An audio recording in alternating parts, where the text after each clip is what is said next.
to help employers like you.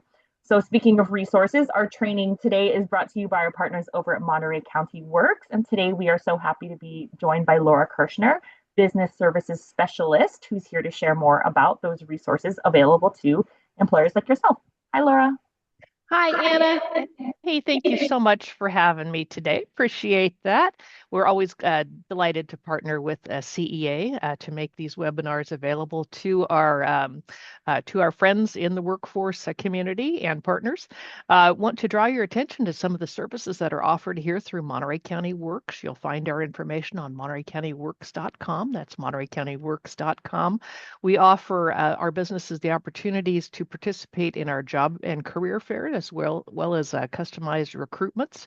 We do these things weekly here, so we stay pretty busy. You'll find more information on our website on our calendar events, MontereyCountyWorks.com. Just scroll to the bottom of the page.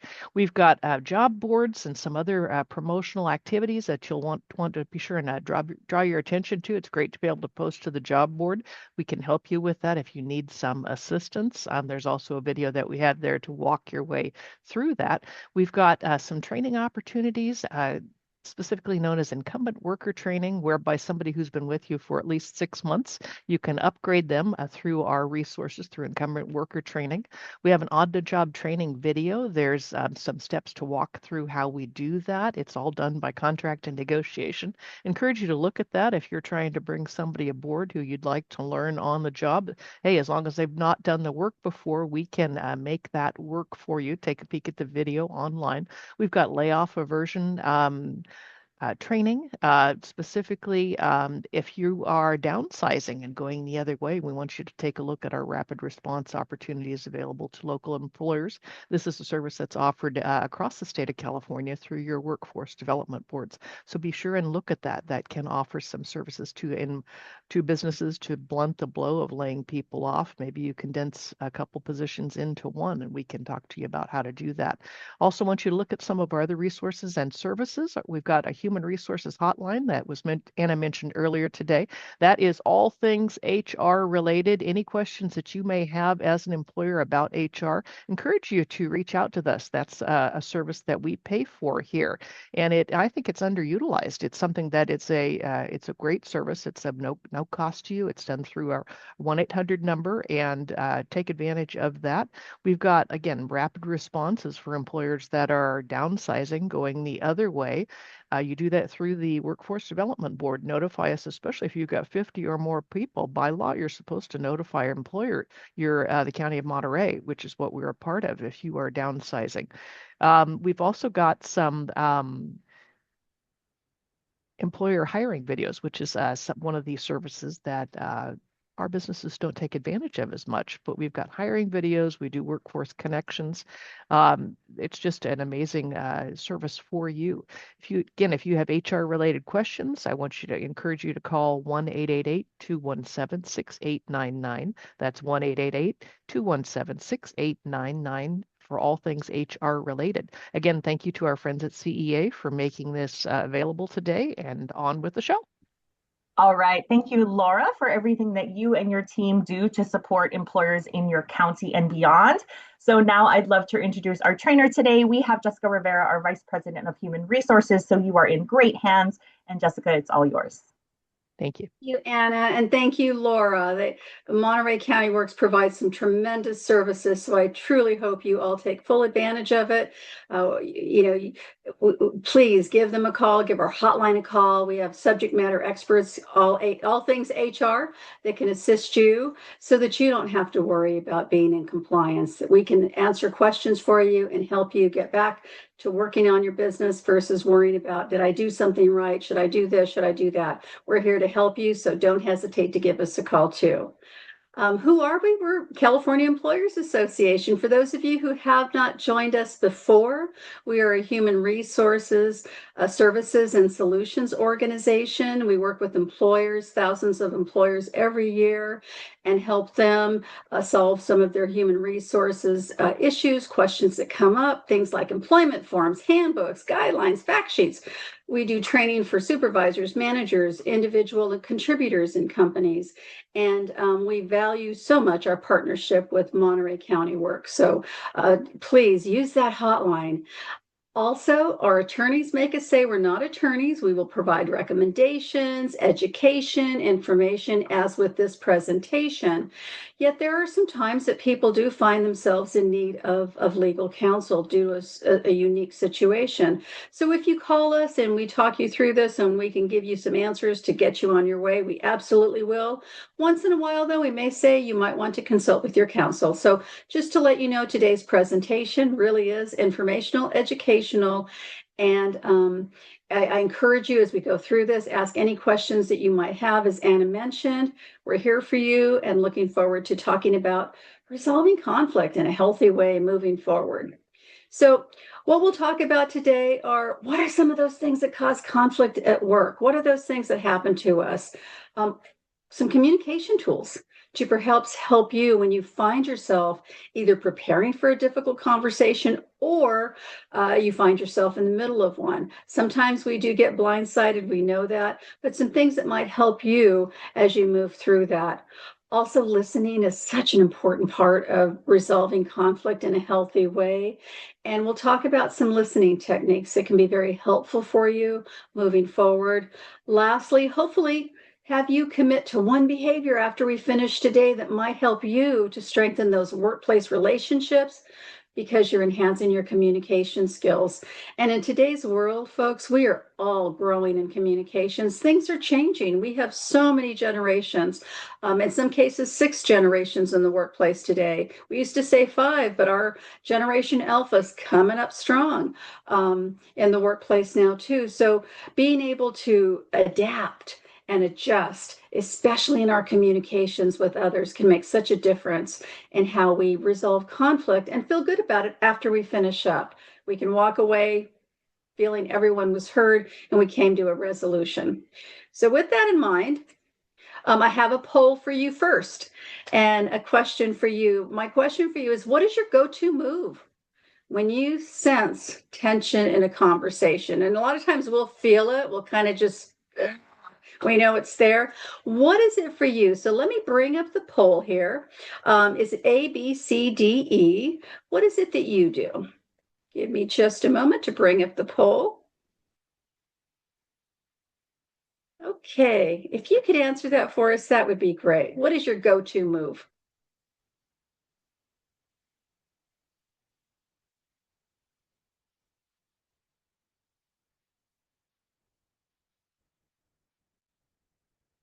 Good.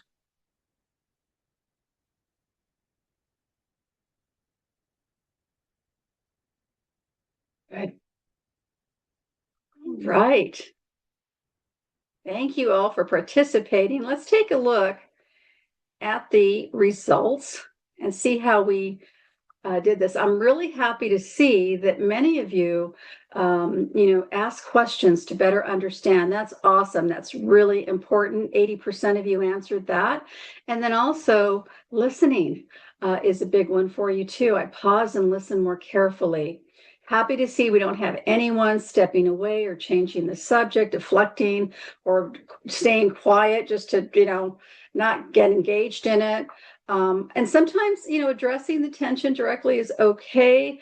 Yet if we address it too directly, that can make tensions rise even more. So I'm glad to see that the 1 and 2, A and E, are the ones that you answered. So today should be really about enhancing and perhaps adding a few more tools to your toolkit when we talk about resolving conflict, having healthy conversations, even when they're difficult, and being able to de-escalate if I need to. So thank you all.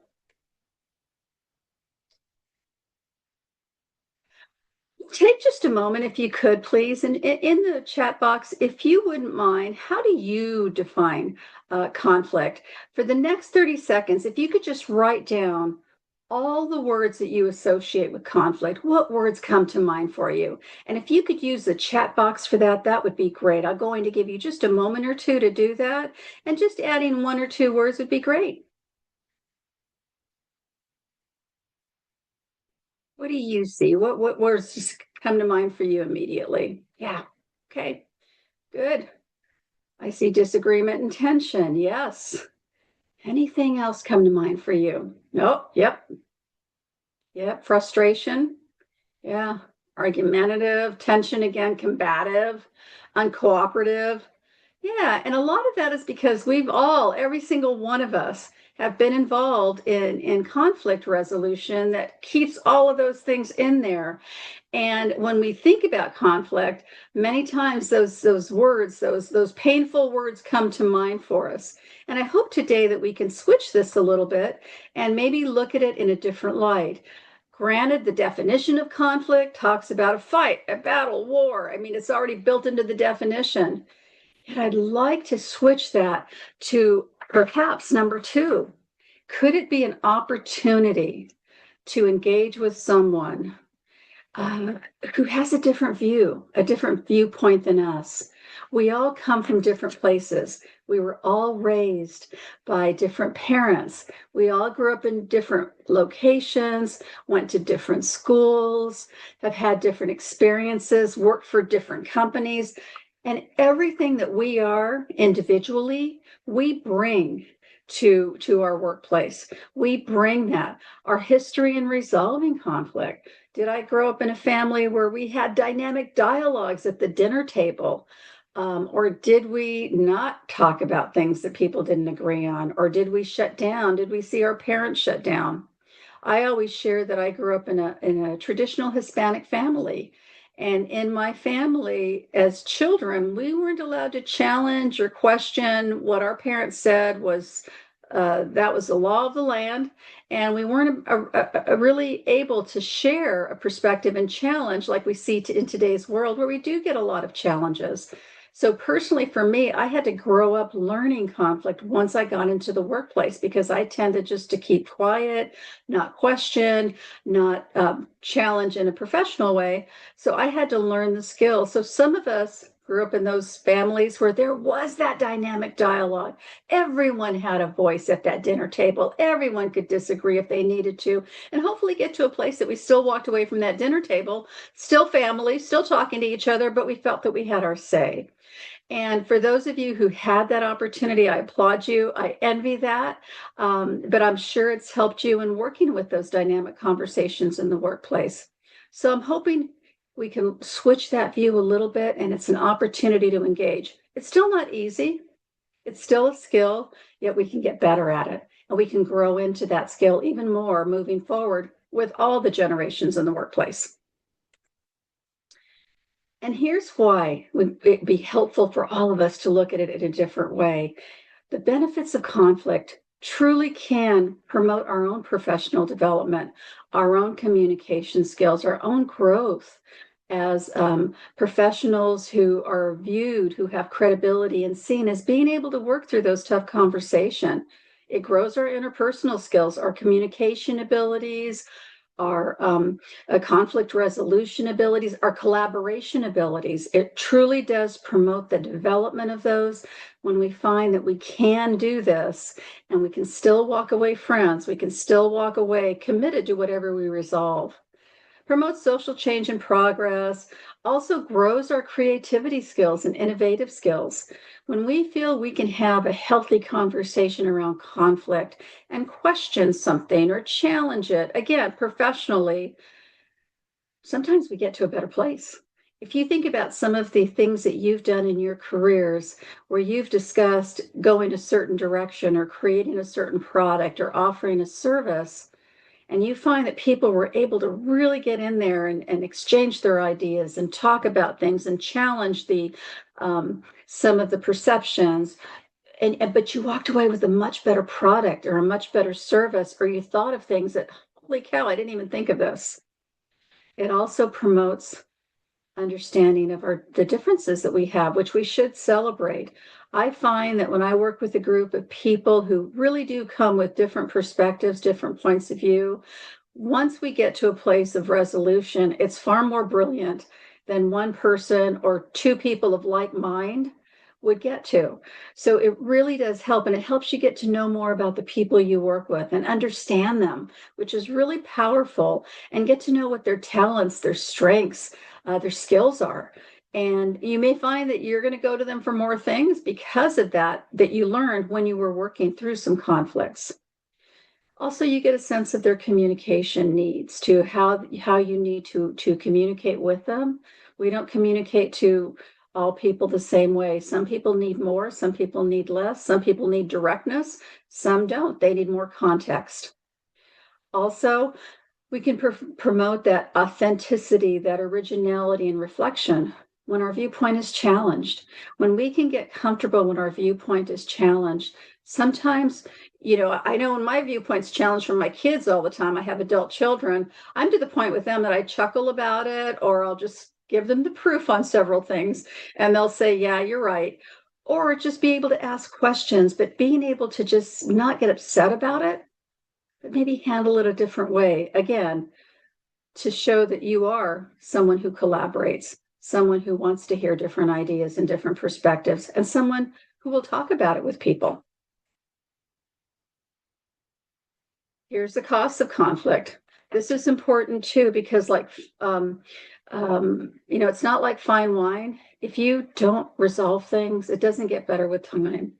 Fine wine does, conflict doesn't. And when you have that, when we have people who just don't want to deal with some of the issues at hand, address them right away, or work through a place to address them and resolve them, these are all those things that can happen. And they're pretty self-explanatory. We've all been there.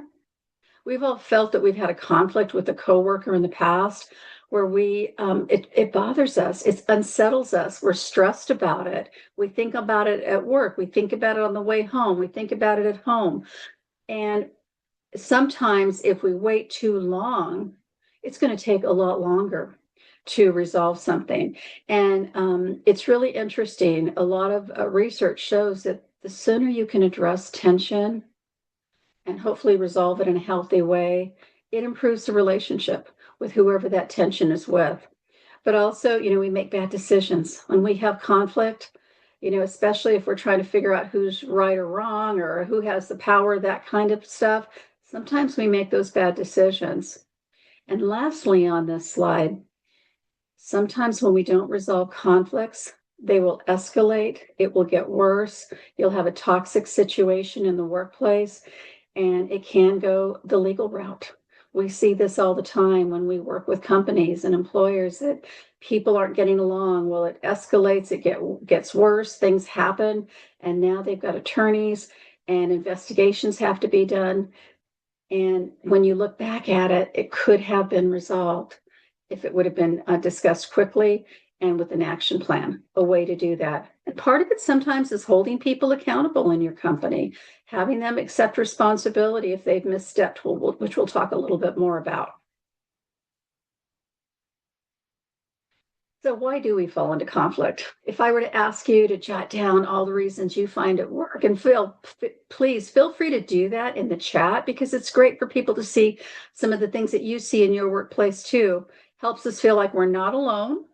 And it also helps us to see that we share a lot of the same challenges when it comes to conflict. So feel free, when you think about why we fall into conflict, there's some standard ones, and you may have some additional ones too that you may find in your company.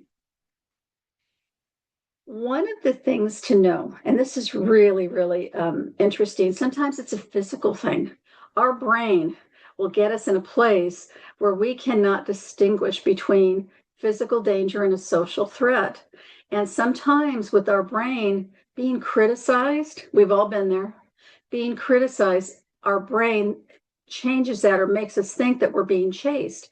So what happens when we're finding ourselves challenged, we're finding ourselves in conflict, we're feeling our brain will do that to us, and we could get very defensive when we have that happen. And this is really, this changed how I thought about conflict in a very big way. And I teach this stuff.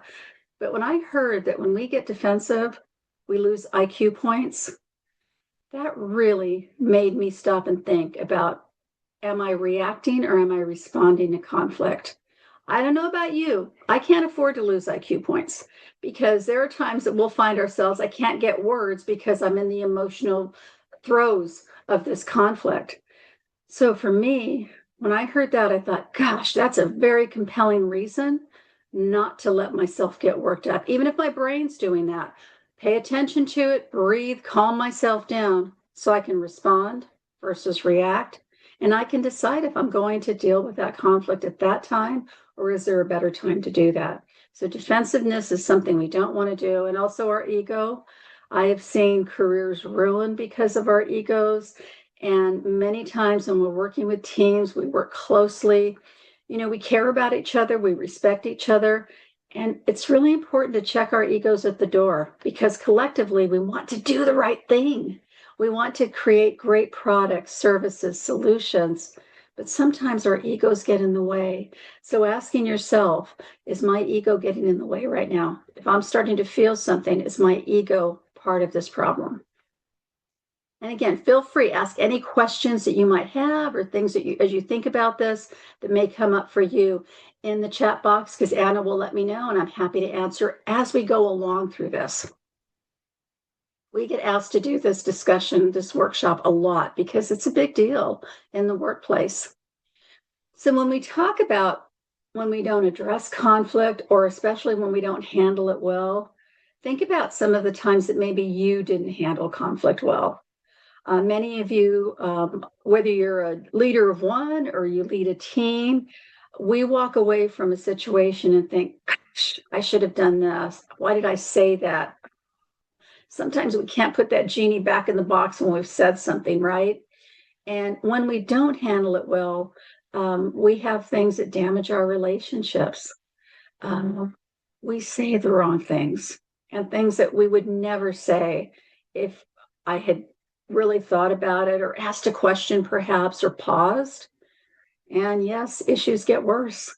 It makes it even worse. And I have seen conflicts in the workplace where people don't speak to each other. They shut down. I've seen people actually fly across tables when they're in conflict.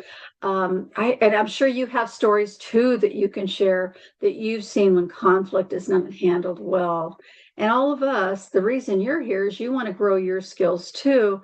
And we want to be able to walk away from a conflict. Maybe we don't resolve it at that moment, but at least walking away thinking I did everything I could to resolve it professionally, calmly, with the intent to solve it.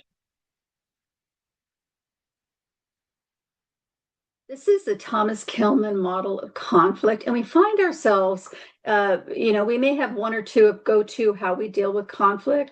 And as you take a look at this, you'll see on the left side, there's the assertiveness axis. On the bottom, we have the cooperativeness axis. And the assertiveness is when you think about people who are assertive, they are the type of people who say what they mean what they say. And there's there's no, gray area. They're very clear. Clarity is kindness when it comes to communications and conflict resolution. And then, of course, on the lower axis, on the bottom, you'll see cooperativeness.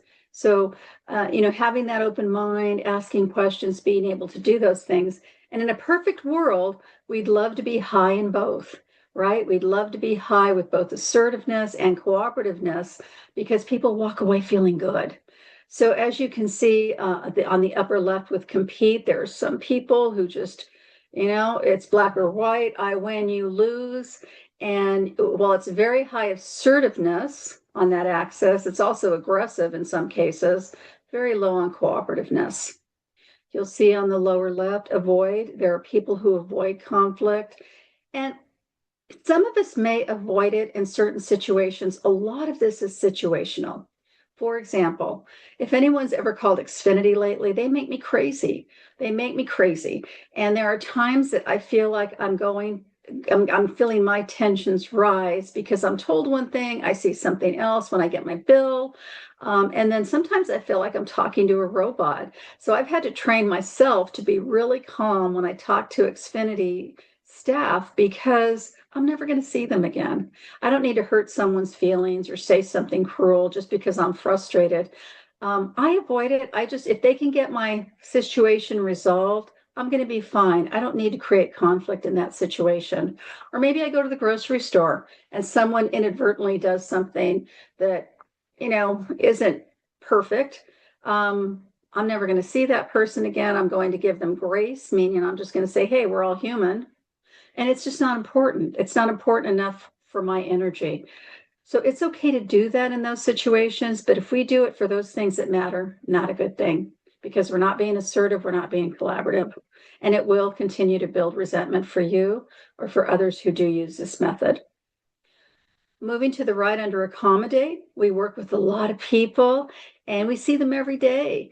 And there's going to be times we do want to accommodate people, our customers, our vendors, our teammates, our different departments, because we work together all the time. Sometimes I am going to say, absolutely, we can do that for you. We can make that happen. Because I know that when I go to the next month, I'm going to need some help from them too.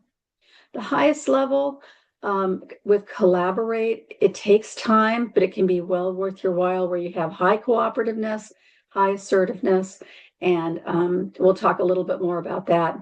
Compromise, important to know that we do have to compromise sometimes, similar to accommodate, and knowing when I'm going to do that. If the stakes are too high, I can't afford to, I can't. But if I can, again, I know that we'll get to another place with people I especially work with where we will compromise something else too. So some things to keep in mind and saying, where am I in this whole scope of this? What do I do? What are my go-tos? Personally, and I've, again, grown into this because I've had to, I used to do avoid when I was younger in my career. Now I look at collaborate, compromise, accommodate, because, when you're at compete, black or white, if the house is on fire, you don't have a choice to solve. You've got to just move and make something happen. But if it's a win or lose and it's an ego thing, not a good thing. So just some questions to ask yourself, and maybe even have a conversation with your teams about this too. Types of conflict at work, the most common ones we see, work, workload, tasks that we do. It could be just the style. I work with so many different people, love working with all of them. I have some people that are so quick in responding on some things. Oh my gosh, there is no grass growing under their feet. They respond so quickly. And I have others that may take a day or two to respond to me. And it's not an urgent matter, but it's our work style. What we see is really important and urgent. It could be, if I have somebody who does things immediately, they may get offended or upset because I did not respond to them in what they thought was timely, where in reality I did, but it was a different definition of timely versus just one person's definition of that. It can be personalities. Have you ever met someone where you swear you've met them in another life, and just it's either a great thing or it's not? And all of a sudden, for whatever reason, no rhyme or reason, it's like, whoa, I'm not feeling comfortable around this person, or I'm not really crazy about their personality. Maybe they're louder or boisterous, or their voice is loud. That may bother you, even though to them it's not loud, but to you it is, and to others it's not. So again, personalities can cause conflict. It just kind of grates on us. Communication barriers, that can be so many things. It can be language. It can be style. Those are things that can cause conflict too. And then also cultural. Certain things. I remember when I was doing executive coaching with an individual, and in this person's culture, they were raised to be very direct, yet it was causing tremendous conflict in the workplace because to this person, being direct was how I was raised, how you communicate. But in the work culture this person was in, it was in your face. It was too direct. So those can be some issues too that can cause conflict in the workplace. Belief systems, our values, those are types of things that can cause conflict in the workplace. So let's talk about some tools to help navigate some of those conversations, some of the conflict that we run into, so that we feel good. We feel like, okay, it's just part of the day, part of our work week, part of our, the job that we have, that we're going to run into it. We will run into it. But hey, I know how to handle it. I know how to do some things that'll hopefully get me to a good outcome so we can continue to do great work together. The biggest one is the power of staying in dialogue, continuing to talk. When we are willing to continue a conversation. And if tensions are high, maybe we need to step away for a moment and come back. I find a lot of times that when people go overboard in the conversation or it gets too intense, it could be the time of day. It could be the location. It could be a situation. But when we think about, I'm finding myself in conflict, I want to continue the dialogue, so I'm going to learn something. I'm going to learn about the person, learn about myself, and hopefully get to a resolution we can both commit to. You have to do it with dialogue. When we think about relationships, every relationship we have is the sum of the conversations, the interactions we've had with people. And asking ourselves at that time, do I want to diminish this relationship or do I want to enhance it? Do I want to strengthen it? There are people you work with that you can disagree and go back and forth, and you're fine when you walk away. You accept that about one another, and you finally get to a solution, but it may have gotten a little messy, but you feel okay because you trust them, you respect them, you've done this before. So asking yourself that question, do I want to strengthen or diminish this relationship? Because I'll have to behave differently if I want to strengthen it versus diminish it.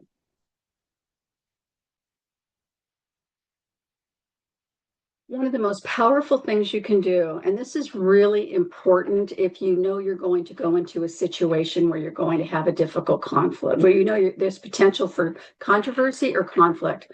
Really important. There's no substitute for preparation. I've talked to so many people over the years, and even human resources professionals who do this all the time, where they'll say that I didn't plan as well as I should have for this conversation, and I never really covered what I wanted to cover. I never really got my point across. So preparation can be incredibly important to achieve a positive outcome. And it starts with us asking the 4 questions. What do I want for myself? As a professional, as a leader, as a teammate, I want to be seen as someone who works well with people, who's a great team player, who doesn't get rattled if things don't go right, or doesn't get rattled if someone doesn't like my idea or questions my solution or asks me questions that make me feel challenged. But I want to be professional and I want to be able to handle that well. So knowing I might go into this conversation where I'm going to be challenged, there may be emotions coming up. I want to stay calm. I want to be professional and I want to be respectful with that person. What do I want for others? I want people that I work with to know that I care about them. I want people to know that, when we're talking about something that maybe we don't agree on, that we can come to a solution. It may not be a perfect one, but nothing's perfect, but the best one that we can. So I want for them to feel good that their voice was heard and we were able to solve this and that they can commit to whatever we agreed to. What do I want for the relationship?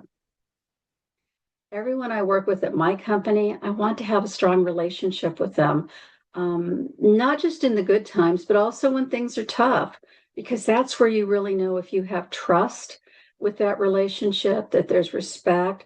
Because when things get tough, and we've had a lot of challenges lately, haven't we, in the world and our environment, we've had a lot of challenges. So, those strong relationships withstand all of those. You can talk about things and feel that it's still a good relationship. It's a solid relationship. And then that last question is, how am I going to behave if I really wanted those results? Everything I just talked about. I'm going to prepare myself for this conversation. I may want to do this conversation in the morning when I'm fresh, not at 5:30. I haven't had lunch. It's the end of the day. I'm exhausted. I've been working since 6 in the morning. I'm brain dead. That's not a great time to have that conversation. I want to structure this in the best possible way for success. Do I want to do it in the office? Do I want to go have a cup of coffee or have lunch with someone? How do I want to do this? So thinking about how you're going to behave in order to achieve the results that you want to get. These 4 questions can really make that difference for you, especially if you have time to prepare for a difficult conversation. This is also important, focusing on what you want when you find yourself in conflict. And what I mean by that is There's some really unhealthy goals out there. We've all seen them. We've all worked with people who are so set on being right in a situation where there's conflict. No matter what, they're going to be right. And it doesn't matter who's right. What matters is what's right. And thinking about it that way can be so important. I've talked about egos before, right?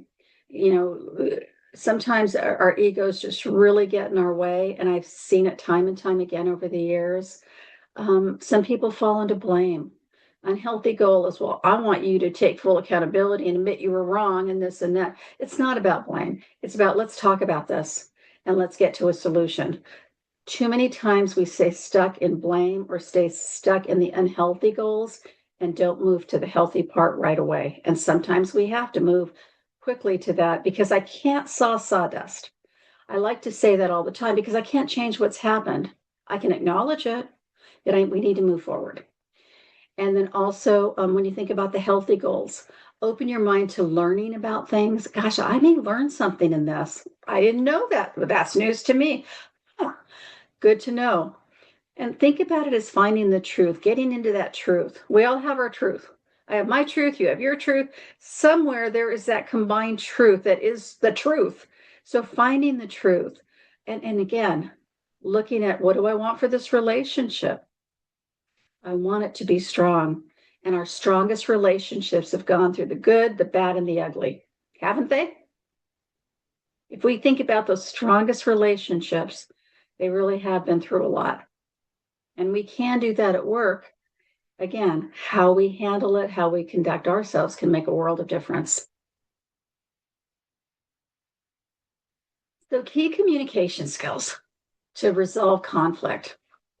Reflective listening. And reflective listening is not feeling you have to fill the airspace when someone's talking or talk over them or interrupt, but it's really listening to somebody, being fully present and listening with an open mind versus trying to address, tit for tat, address everything they're bringing up, but really listening, paraphrasing. How many times has someone said something to us where we thought they said this, but they actually said something else? How many times has that happened to us? So paraphrasing, playing it back to people sometimes can really be helpful because you could have misunderstood and started getting tense, or it allows them to hear themselves when you play it back to them like, oh, I didn't mean that. I didn't mean it that way. So paraphrasing can be very helpful when you find yourself in conflict. Empathy. We keep hearing, and it's been said now for the past 5 years. Forbes said it in 2022, I want to say, or 2021, where empathy was the most important leadership and communication skill we could have in today's world. In a world of craziness, of change all the time, of a lot of negativity coming our way at any given point in time. And empathy is that ability to just pause and take a look at things from that person's perspective, because they're not going to think like me. We're not all the same. We all think differently. But taking that moment and say to yourself, am I really looking at this just from my point of view? Or am I thinking about Anna? Am I thinking about how she may be looking at this, why she may be responding to this in the way that she is? And not everyone has empathy naturally. Some of us don't. We have to work at it. We have to remind ourselves about that. Many of you have probably met Keisha, my colleague, and she has empathy in leaps and bounds. And you can just see it in her interactions and how she communicates because it's very natural to her. Other people, we may not have it in leaps and bounds. We may have a little bit of it, but being aware of it and just reminding ourselves, am I looking at it from someone else's point of view, can be so valuable and really save you some grief when you're in conflict. Watch your body language. If it's in person, if it's on Zoom, watch your body language. Pay attention. Am I coming across as intimidating? Am I coming across as angry? I may be having a calm voice, but is my body saying something different? Pay attention to that. If I want to learn, if I want to engage in a healthy conversation, I'm going to be conversational, and my body language should reflect that. The tone of my voice should reflect that. On the phone, we know if someone's angry, happy, sad. We can tell by a tone of voice. So however you're having your meeting or your discussion with someone or a group, pay attention to your body language. And so powerful. Ask questions. That gives you time to think sometimes when you find you're in the thick of conflict. If someone says something and maybe you're starting to feel offended or tense, or somebody comes to you out of left field and you don't even know what they had for breakfast that morning, you're thinking, what are they thinking? Ask a question. So help me understand how you got there. How did you get from here to here? Walk me through this. That gives you time to calm your nerves, to breathe, and to maybe understand that it's not as crazy as they said, that there is some sense to this. So asking questions can be really helpful when you find yourself in conflict. And using I statements. When this happens, I feel, or I believe, or I observed. Using I statements, when we use the you statements, you did this, you did that, people get very irate or they get defensive immediately. And we already know what defensiveness does for us, right? We don't want to get defensive if we don't have to.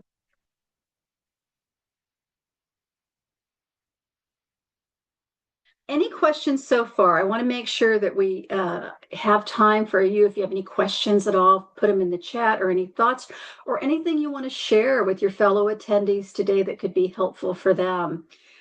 Feel free to put that in there. Here's some questions that can really be helpful for you too when you find yourself in a situation. And I love these questions, and they were actually developed by, I don't know if you know who he is, Craig Ferguson, a late night comedian, but very authentic, very easy to talk to. He was really a fun comedian to listen to. He said if he would have learned these questions years ago, he would have saved himself 3 marriages. I kid you not. And before I go into these, I want to just take a look here. It looks like we have, Anna says this is her favorite slide. Anna has heard this before. Thank you, Anna. But Craig Ferguson said, gosh, if I would have just done this myself, I really could have saved those 3 marriages. First one is, does this need to be said? Do we always have to say what pops in our head? Do we always have to say it out loud? Does it need to be said by me? Sometimes things are quite obvious, but do I have to be the one to say that? And then the big one is, does this need to be said by me now? Again, if you're in the thick of things, and think about some of the situations you've been in with conflict. Think about some of those things that we throw out there that have nothing to do with the issue at hand, but we're bringing everything into this conflict, including the kitchen sink. So questioning yourself, asking yourself, do I really need to say this? And do I need to say it right now? Listening can be a very powerful tool when you find you're in conflict. Pausing can be a very positive tool when you find you're in conflict. Asking those questions versus being the one to do all the talking, right? Listen and ask those questions to get a further understanding. Let's take a look here. So I have a question here. It says, how do you handle when the problem is HR? Staff will not report any issues to HR as they are not trusted. So when you have a situation where there's conflict, and if you do work with a team, I always encourage go to a leader.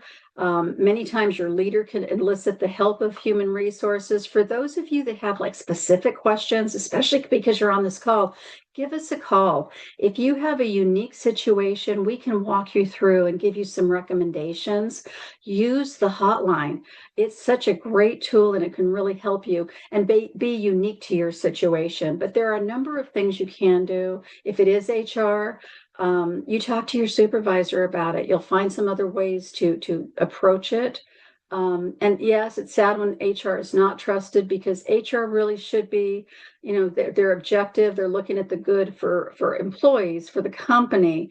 But I would always start with your supervisor if you feel that there's an issue there, and can be very helpful, because chances are if you're finding there's not trust within a department, any department, not just HR, chances are that others are seeing the same thing. Okay. De-escalation. This is a big one too, because sometimes these situations do get very heated. So let's talk a little bit about de-escalating when you find yourself where it's getting hot in there and we need to cool things down. There's some things to think about that can make a difference. Because if you can convey this, it will help calm things down right away. So something to consider in your speaking, if you find yourself in the thick of it and it's getting hot, lower your voice. Lower your voice, because that will automatically start lowering tension, it'll calm things a bit, but lower your voice. Don't get up in the high voice and the anxious voice. Lower your voice. Sometimes that also helps to set boundaries too, that we're not going to speak like that in this room. We're not going to do that. We're going to respect each other and talk to each other in a calm voice. Lower that voice. Slow down your words. And don't be afraid to say something like, let's take a minute. We can reconvene in 10 minutes if we need to. One of the worst things you can say to somebody is calm down, because the next thing they're going to say is, I am calm. But judge that situation and decide what you need to do. Let's take a minute, or let's talk about this in the morning, because this is not productive right now. In your body language, relax your jaw, relax your shoulders, breathe. It's so important to breathe. Keep breathing and take deep breaths if you need to. So inhale, right? Take, the 4-7-8 breathing method can be very helpful too. Taking those deep breaths, but also exhaling at a slower pace can be very helpful in calming yourself down, and can be very helpful too if you're on the phone or you're on Zoom. But these things can really make a difference, because it calms other people down and it lets them know what your boundaries are too, that there's some things that aren't okay. And it also helps calm yourself down. But lowering your voice is very powerful. Slow down your words is very powerful. And know that you do have the power to say, we need to talk about this at a different time. Unless it's an emergency, you do have that flexibility. Let me take a look here. We have a question. So if your leader is not being held accountable, how do we handle that? Okay, so if you are finding yourself in a situation where you're having conflict with your leader and perhaps they're not being professional, they're not being responsible, or handling the conflict in a positive way, you can always talk to human resources about that. But here's the key, folks. Here's the most important thing. I can't change people. I can only change myself. I can't control how someone is going to respond or react to something. I can only control myself. And the most important thing is, how am I handling myself? Because just by your ability to calm yourself, to have a productive, calm, respectful conversation and not get rattled, also has an impact on others. And if you find that you've done everything you can with someone else on your team or in your company, then I encourage you, talk to your human resources about that. Again, chances are, if there's a leader or a teammate who's doing this, it's not just you, it's other people that are seeing this also. So all we can do is control ourselves. In a perfect world, we can control everybody, but that wouldn't be a lot of fun either, would it? Let's take another look here. Okay, good. All right. Thank you for the questions, and thank you for your comments. They're really helpful. So moving right along in the next few minutes that we have together, here's a clear model. I'm not going to go through every single part of it because it's self-explanatory, giving you everything you need for it. But the nice thing about the clear model is it'll remind yourself, am I using the clear model right now? Am I calming myself first? Am I being calm? Am I getting, am I reacting or am I responding? Am I really listening? Right? And I haven't talked about this one yet, but establishing boundaries are really important. And you kind of do that when you say, let's revisit this another time, when you lower your voice, when things are getting out of hand. Be kind and firm. We can still be kind and firm, but there are things that are acceptable and things that aren't. That's simple. So don't be afraid to establish those boundaries in a professional way. And then again, we've talked about being patient, pausing, asking questions. Sometimes you just may say, let's agree to disagree. And that's okay. Sometimes we're the fly, sometimes we're the windshield. We don't always get our way, and that's okay, because I know that no today could be a yes tomorrow. It's just no today. So putting it in perspective and being okay with agreeing to disagree, but still committing that at least my voice was heard. So this clear model can also be something really helpful to share with your folks too. I want to take a look at another question we might have here. Let me take a look. Oh, we already answered it. Good. Okay. All right. Almost there. When you're, when can they work against you? When can your emotions work against you? It can change your communication. You can get defensive, argumentative, aggressive, and it shuts down good dialogue. That's why it's so important for us to do this. Just by being here today, if you pick up one or two tools, it can be so helpful for you moving forward, not just in your work life, but also in your personal life. And don't take things too personally. Sometimes when we get criticized, it hurts our feelings. I get it. We've all been there. We've all been hurt. It hurts our heart. It hurts our soul. But in the whole scheme of things, when people are giving us feedback, they care about us. They really care about how we're doing. They just don't know how to give feedback in a way that's helpful sometimes, but there's some truth in every bit of feedback that we get. So when someone gives you feedback, don't be afraid to ask questions. Tell me a little bit more. Or what would you do in the future so that I could improve that? What else could I do? It helps you to calm down, and it shows up so professionally when you're able to do that. And also try to understand empathy. Remember, making sure we can understand someone's feelings, why they're feeling a certain way. And then just know that if we let our emotions get away from us, we're going to respond impulsively or react in a way we're not going to be proud of, and we're going to regret it, right? We're going to regret how we handled something. So don't let your emotions work against you. You get your emotions under control, because you can do that with some of the techniques I've talked about. So here's an example that you can consider. We have two employees who disagree over who is responsible for a missed deliverable. Voices begin to rise, interruptions increase, frustration starts, affecting the rest of the team. You are the team manager. What should you do versus not to do? And in the spirit of time, I'm going to give you the answers, but again, a good tool to use with your folks. Here's some statements you can use to establish some calm within that team. And these are some statements that can be very powerful in getting things resolved quickly, but also calming people down. And something as simple as, I hear what you're saying, and I want to understand it fully. So let's talk some more about this. Let's talk about this in a way that we can get to a resolution. But these help to establish calm with people. It acknowledges their feelings, acknowledges that it's important to them. And then let me just take a quick look. We have a question up here. I'm so happy that you have so many great questions here. Okay, we're good.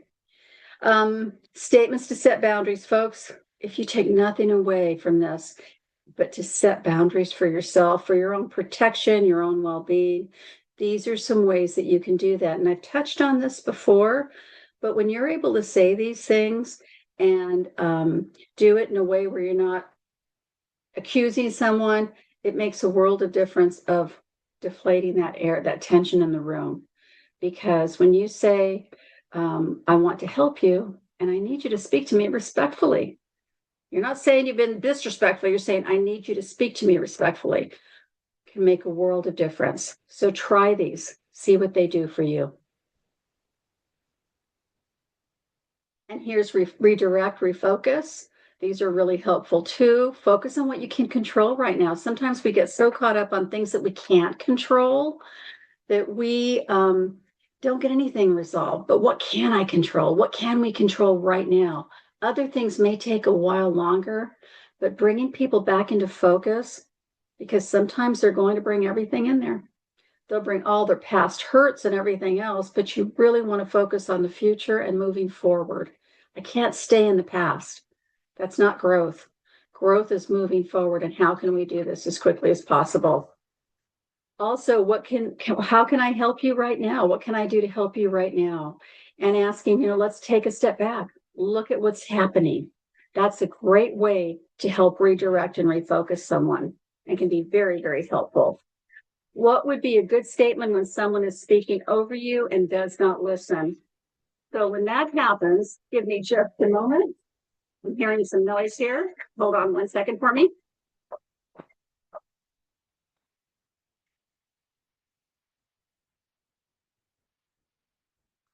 So sorry. Some of the greatest coaching around this, when you have someone speaking over you, is to keep speaking. Don't stop speaking. And let me fix this here. And the reason that's important is because people will speak over you, but you still have to continue your thought. And you can say something like, "Excuse me, but I would like to finish my thought," and then you can talk. Don't be afraid to do that. When you do that, it surprises people, but if you do it calmly and respectfully, people get that message. But keep talking. Don't raise your voice, but keep talking to make your point if that happens. We do that too often in the workplace, I know. Okay. Repair and restoration after a conflict. These are some great questions to invite accountability and to support effective, folks that you've had some conflict with, the party that you've had the conflict with. And so inviting accountability, this is one I use a lot, is what happened? What were you thinking? How do you feel about what happened? What do you think needs to change? To support people, what do you need to feel heard and respected? What would a good outcome look like to you? Is there anything else that you want that other person to understand? So these are some ways to be supportive and also help people. And then again, repairing and restoring, being able to name what happened without blame. There's some great talk paths here. Using those questions to rebuild the trust, because sometimes people are going to feel really frustrated if you're not asking those restorative questions. And here's the key point: repair attempts within 24 hours significantly improve long-term relationship quality. So like I said, sooner you can resolve it, the better off you'll be. And here are some key takeaways from today, and some things that hopefully you'll walk away with. That, can I do this a little differently? Can I look at conflict a little bit differently and really make it work in a way that I feel really good about our situation, about how I handled that? So some key takeaways here. And then same question I asked you at the beginning. What will you do with this information? If you can take one thing away, how can this be helpful to you? And what will you start doing? And again, not just in your work life. Yes, definitely in your work life, but also try it. Try it in your personal life. It can make a world of difference. So asking you, challenging you, because to know and not to do anything with something is like not knowing. So I encourage you, don't let this sit on the shelf. Take some tips from this and try them out and see how they work for you. And with that in mind, I am going to turn it back over to Anna, who will finish this up for us. Thank you, everyone. Oh, I love this training so much. Full disclosure, I just hosted this one yesterday with our other trainer, Keisha, and I still got something new every single time. I love this training so much. It's so pertinent, personally, professionally. I cannot sing praises enough for this training.